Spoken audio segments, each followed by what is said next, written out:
রোজকার একঘেয়েমি ছেড়ে নতুনত্ব কিছু রান্না ট্রাই করতে আমার বরাবরই ভালো লাগে। এই যেমন আজকেই করেছিলাম কাতলার রেজালা। রেজালা বানানোর জন্য আমি প্রথমেই মাছগুলোতে নুন আর একটু লেবু মাখিয়ে রেখে দিচ্ছি। এরপর একটা পেস্ট বানিয়ে নেব। দিয়েছি কয়েকটা কাজু, 4 মগজ দানা ও 1 চামচ পোস্ত। সাথে দিয়েছি ঝালের জন্য 4টে কাঁচা লঙ্কা। এদিকে পেস্ট হয়ে গেলে কড়াই তেল গরম করতে দিয়ে মাছগুলো উল্টে পাল্টে দুদিকে ভেজে নেব। রেজালার জন্য খুব বেশি কড়া করে মাছ ভাজার প্রয়োজন পড়ে না। অন্যদিকে একটা প্যানে পরিমাণ মতো পেঁয়াজ কেটে সেদ্ধ করতে বসিয়েছি। পেঁয়াজ সেদ্ধটা পেস্ট করে নেব। অবশ্যই ঠান্ডা করে পেস্ট করতে হবে। মাছ ভেজে তুলে নিয়েছি। এবার ওই তেলের মধ্যেই শুকনো লঙ্কা, তেজপাতা, মৌরি, মরিচ দিয়ে দিলাম।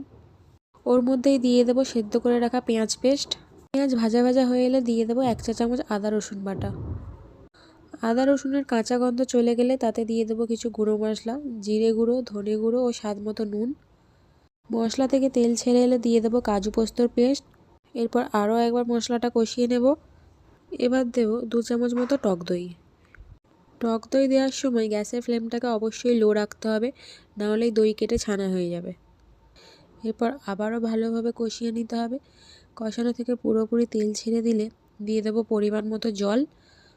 এখানে আমি কাজু পোস্তর পেস্টের জলটা ইউজ করেছি। গ্রেভিটা ভালোভাবে ফুটে উঠলে দিয়ে দেবো মাছগুলো। মাছ দেওয়ার পর ফ্লেমটাকে লো টু মিডিয়াম রেখে 10 মিনিট মতো ফুটিয়ে নিতে হবে। এরপর আমার যতটা পরিমাণ গ্রেভি প্রয়োজন ততটা রেখে নামানোর আগে তাতে ঘি, গরম মশলা ও 1 চা চামচ কেওড়া জল দিয়ে নামিয়ে নেব।